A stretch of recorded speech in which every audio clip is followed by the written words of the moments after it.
नमस्कार, मैं रवि पंडित और आप देख रहे हैं हमारा खास प्रोग्राम मुलाकात।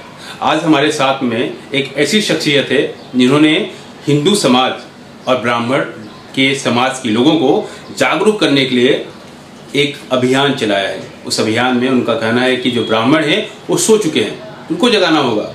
तो वसी विरार में मनीष जोशी जी जो हैं वो लगातार ब्राह्मण को जगा रहे हैं और उनके लिए तमाम कार्यक्रम करते हैं और ब्राह्मण पे होने वाले अत्याचार और विरोधों का खुल के सामना करते हैं और बेबाक तरीके से बोलते हैं। तो हमारे साथ में मनीष जोशी जी हैं, उनसे हम बात करेंगे, तमाम मुद्दों पर बात करेंगे, सामाजिक मुद्दा, राजनीतिक मुद्दा और देश का मुद्दा। मनीष जी नमस्कार। नमस्कार, आपका स्वागत है। नमस्कार। आपने एक संस्था बनाया है राम रहीम। ये राम रहीम ही क्यों? राम रहीम मैंने इसलिए बनाई संगठन एनजीओ कि जितने जाति है अपने हिंदू, मुसलमान, सिख, ईसाई सबको साथ में लेके चलना है। एक हिंदुस्तान को आगे बढ़ाना है। हिंदुस्तान तब आगे बढ़ेगा जब हम सब जाति बाती सब भूल के एक साथ लड़ेंगे हर दूसरे इसके लिए। हमें लोगों का विकास करना है। लोगों को कैसे जॉब मिले। ये कोरोना जो आया, कोरोना में कितने लोगों की नौकरियां खा दी है कोरोना ने। ये कोरोना इतना थर्ड क्लास है कि लोगों का जीना हराम कर दिया है। गरीब लोग, मिडिल क्लास लोग, पैसे वाले सबकी हालत खराब कर दी। आप देखो इलेक्ट्रिक बिल देखो कितने आ रहे हैं। मगर ये महाविकास आघाड़ी को कुछ भी लेना देना नहीं है। तुम सिर्फ बिल भरो गरीबों का, नहीं तो हम लोग कनेक्शन कट कर देंगे। यही भूमिका महाविकास आघाड़ी कर रहा है। और आपने देखा अभी वो सचिन वाजे का मैटर, गवर्नमेंट, राज्य सरकार कैसी सचिन वाजे को बचा रही है। मुझे बोलिए, इतने साल पहले सचिन वाजे को ये लोग ने निकाल दिया था, वापस 16-17 साल के बाद उनको क्यों लिया? इतने जिसके ऊपर मर्डर के गुने हैं उनको क्यों लिया और किसने लिया? ये राज्य सरकार ने बोलना चाहिए। ये क्यों नहीं बोल रही राज्य सरकार? और ये अच्छे होली, अपने कितने त्योहार आ रहे हैं, होली, दिवाली, गणपति, ईद, फिर क्रिसमस, कोई अपने त्योहार मना नहीं रहे क्योंकि ये कोरोना जैसा महा घटिया रोग अपने हिंदुस्तान में ऑल ओवर पूरे विश्व में आ गई है। इसलिए मैं सबको कहना चाहता हूँ, होली के दिन कोई अपने घर में कोरोना लेके मत जाइए। अपने घर में एजेड, अपने पापा है, अपने मम्मी है, अपने दादा है, अपने दादी है, मासूम बच्चे अपने घर में, तो होली अगर खेलना है तो आप लोग सिर्फ एक गुलाल लगा दीजिए घर में के लिए। बाकी होली जो अपन हर साल जो त्योहार मनाते होली का, वो रिक्वेस्ट करता हूँ मैं आप सभी जनता को भारत की कि एक बार होली आप मत खेलिए, कोरोना से बचिए, ये महा बीमारी अपने घर में मत लाइए। मैं आपको सभी नागरिकों को दिल से गुजारिश करता हूँ, ये बार होली आप मत करिए। खैर, आपका जो संदेश उन तक पहुंच जाएगा, लेकिन आप मेरा सवाल देखिए, आपसे कुछ सवाल हैं जो सीधा आपसे जुड़े हैं समाज से।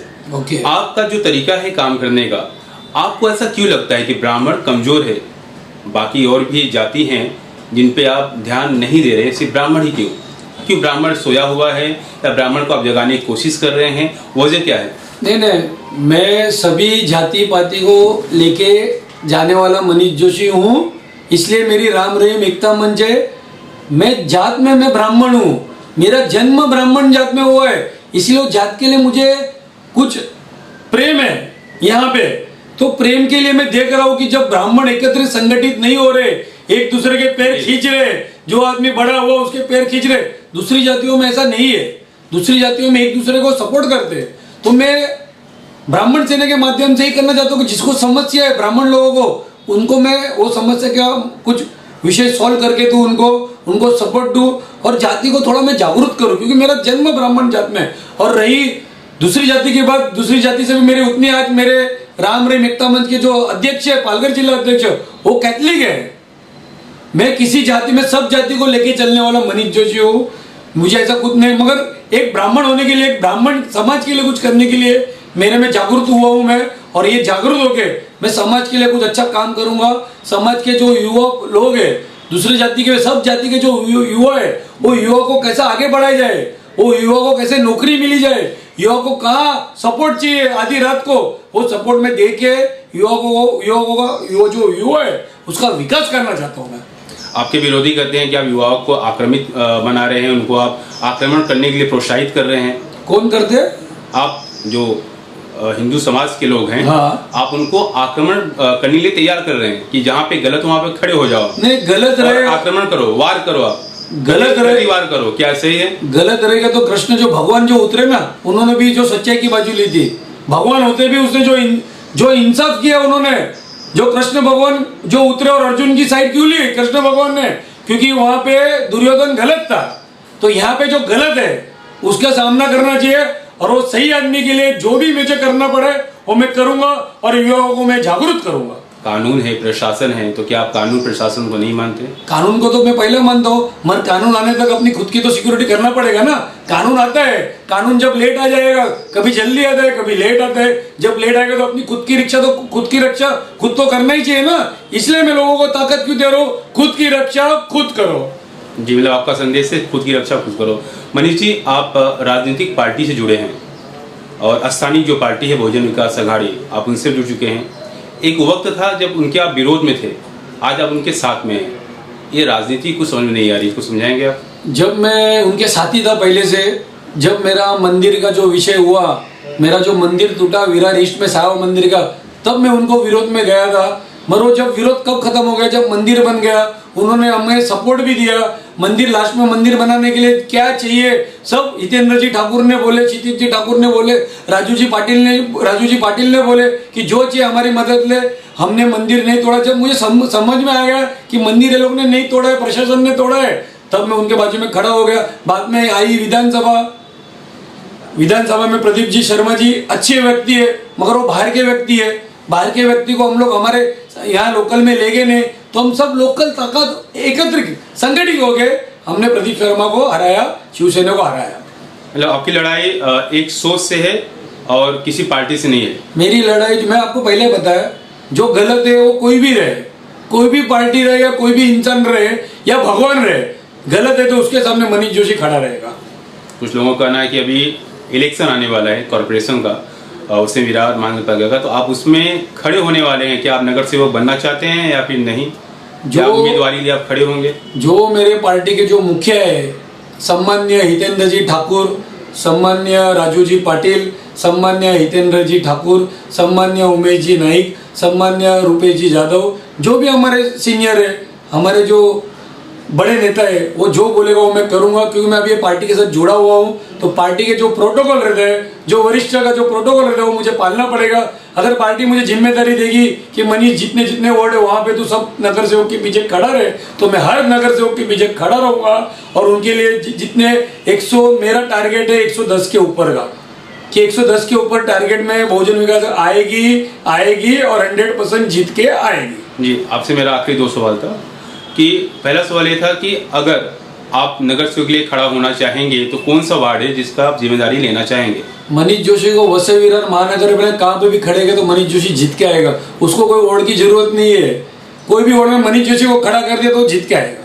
जी, अच्छा, जीत के आने के बाद क्या आपका जो अभी का कार्य है वो लगातार इसी तरह चलता रहेगा या कुछ बदलाव होगा?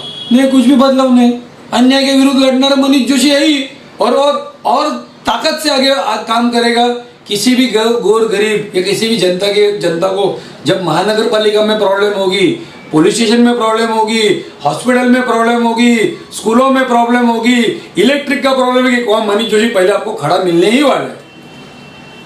कुछ दिनों पहले कोरोना काल में बहुजन विकास अघाड़ी के मुखिया ने भी ये बात कही थी कि अगर कोई बिजली का मीटर काटा जाएगा तो वहाँ पे हम खड़े रहेंगे और हम खुद बिल नहीं भरेंगे, आप मन भरिए।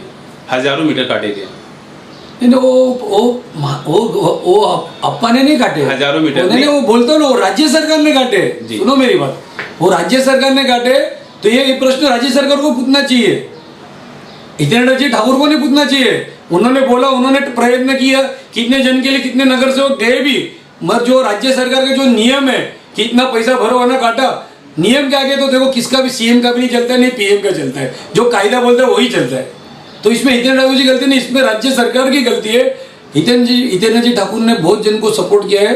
क्या मीडिया में नहीं आया इसका मीनिंग ये नहीं कि उन्होंने सपोर्ट नहीं किया, उन्होंने खूब लोगों को सपोर्ट किया, बिल के लिए सपोर्ट किया, इलेक्ट्रिक वाले में जाके नगर सेवक जाके बात करते थे, मगर जो कायदा है राज्य सरकार का वही गलत है।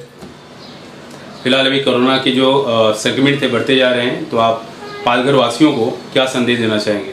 मैं पालघर वासियों को कहना चाहता हूँ और पूरे महाराष्ट्र की जनता को कहना चाहता हूँ, जो 3 ये है, मास्क लगाना, सैनिटाइजर करना और डिस्टेंस रखना, कोरोना अपने घर में आएगा ही नहीं। कैसे हम डिस्टेंस नहीं पालते, मास्क नहीं पहनते, अभी मैंने भी मास्क नहीं पहना, इंटरव्यू चालू है मगर हम लोग लंबे इसलिए मैंने मास्क निकाला हो। तो ये अगर 3 चीज हम लोग पालेंगे तो अपने घर में अपन ने अपने में कोरोना लाएंगे, नहीं अपने घर में अपन कोरोना लेके जाएंगे। जी बहुत धन्यवाद आपका, हमने हमें समय दिया। तो हमारे साथ में थे मनीष जोशी जी। हम फिर एक नए शख्सियत के साथ मुलाकात करेंगे। आप देखते रहिए ओके न्यूज़।